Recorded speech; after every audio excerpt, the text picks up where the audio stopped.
Neste fim de semana, os teresopolitanos, munidos de máquinas fotográficas, câmeras, começaram a filmar os incêndios. Para Teresópolis, o dia de maior proporção foi esse domingo, mas para o Corpo de Bombeiros isso já vem acontecendo há um tempo, né? Na verdade, desde sábado passado, esses incêndios eles vinham crescendo, devido à estiagem. E o que aconteceu agora foi que, por estar mais próximo da população, a população enxergou mais. Mas, na verdade, de sábado retrasado, até ontem, nós registramos 142 frentes de trabalho, o que queimou aproximadamente o equivalente a 526 campos de futebol. É normal essa proporção?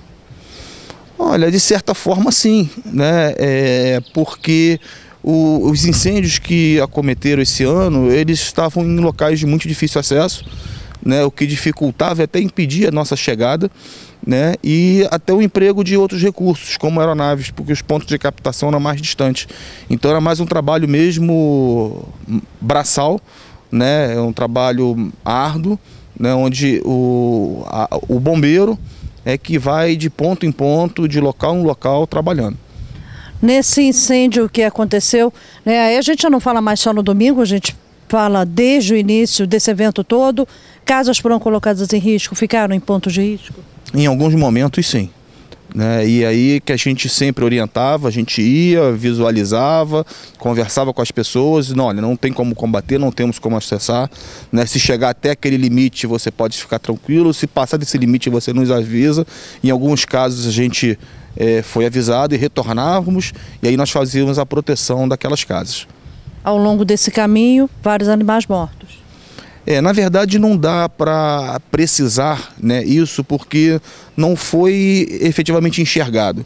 O fogo ele não chegou a contornar e fechar a ponto que os animais ficassem sem rotas de fuga.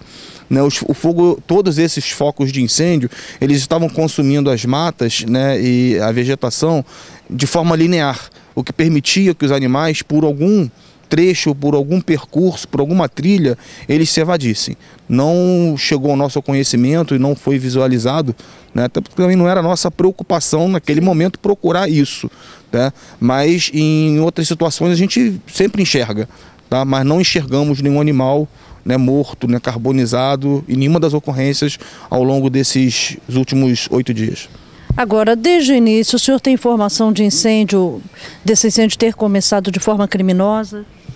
Olha, isso não dá para afirmar, mas a evidência é que na maioria das situações esses incêndios foram provocados pelo homem, sim. Não no intuito com a intenção de fazê-lo, mas com a intenção daquela velha prática da queimada, limpeza de terreno. Em algumas situações é evidente que a gente percebe que o incêndio começou na parte baixa, limítrofe à propriedade, e obviamente que o proprietário, o caseiro, ele diz que nunca foi ele, não viu quem foi, Alguns vizinhos dizem que foi, mas a gente não tem a evidência, para que a gente possa ter essa materialidade. O interior do município também sofreu problemas sérios, com as queimadas? Também. Segundo distrito, terceiro distrito. Inicialmente, a grande concentração dessas ocorrências estavam nessas localidades. Conforme a gente comentou aqui, não aos olhos da população. E aos olhos da população foi mais ontem, que com a chegada da chuva, amenizou e até resolveu o problema. Nós estávamos numa situação de estiagem tão severa que realmente o Corpo de Bombeiros não ia dar conta. Podia botar quantas aeronaves tivessem, quanto pessoal tivesse, não teria como fazer a extinção desses incêndios. Somente através mesmo da chuva, que ainda está para cair mais alguma coisa, e aí finalizar todas essas ocorrências de vez. Então, se não chovesse, com certeza as casas poderiam ser atingidas. Não, as casas não seriam atingidas porque as casas a gente iria proteger. Seria a nossa prioridade, já até mesmo porque o local onde estavam os incêndios eram locais, muitas das vezes, inacessíveis. Então, quer dizer, deixaria queimar lá em cima para proteger aqui embaixo? Com certeza. Seria questão de prioridade sempre? prioridade até de estratégia, né? Já que a gente não tem como combater, a gente pode tentar cercá-lo. Vamos cercá-lo junto às casas e cercar em algum outro ponto onde ele possa realmente ser extinto. Ele vai chegar até aquele ponto e dali em diante ele não mais prosseguir. Só que não existia, pela direção que o fogo estava tomando, não existia a possibilidade da gente cercá-lo. Então nós íamos cercá-lo junto às residências e estávamos esperando ele chegar em alguma posição, em algum posicionamento em que a gente pudesse fazer o cerco total dele. Aí nesse caso evacua a residência. Aí evacua a residência e a gente fazia a proteção dos imóveis fazendo o resfriamento. Quando a chuva começou a cair, foi hora de comemorar. Foi um alívio, né? Tanto que com a chuva quando caiu, uns 15 minutos depois, as equipes já tinham regressado e os incêndios tinham extinto já. Bom, quantos homens utilizados desde o início? Apesar da chuva ter caído, ainda é hora de conscientizar a população, né? A conscientização da população tem que ser constante, né? A gente deu continuidade a um trabalho que já vinha sendo feito aqui, né? Que é a notificação preventiva, né, contra queimadas, que normalmente a gente faz isso mais na área do interior, onde essas práticas são mais comuns.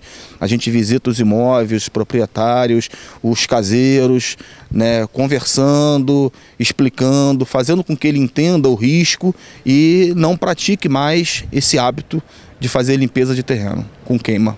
É crime. Além de ser crime, né, poder ser punido, né, em relação a isso daí, é um grande prejuízo para a fauna, para a flora e para nós também, seres humanos. Só que nós não enxergamos isso a curto prazo. Só as gerações futuras é que vão sentir isso. Bom, e nós aqui da TV Cidade transmitimos ao senhor, né, uma série de telefonemas que recebemos hoje, durante a manhã, de pessoas parabenizando e agradecendo ao Corpo de Bombeiros por toda essa ação de combate. A gente também tem que agradecer a população, porque a gente entende que é um momento difícil, né?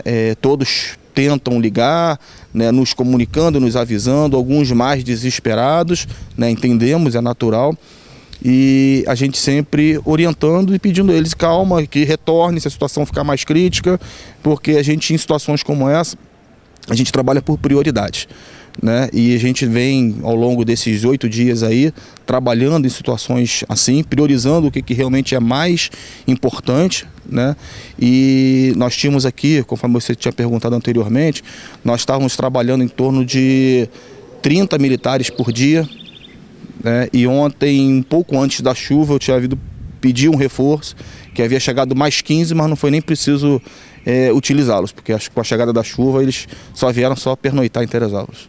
Hoje tudo tranquilo? Hoje tudo tranquilo, né? Vamos torcer para que as próximas horas, né, tenha mais alguma precipitação, né, para que realmente possa eliminar toda e qualquer possibilidade nos próximos dias da gente voltar a ter queimada e aí torcer pela regularidade, né? A chuva, ela é boa, né? A chuva faz bem para a gente, ela tem que ser dosada.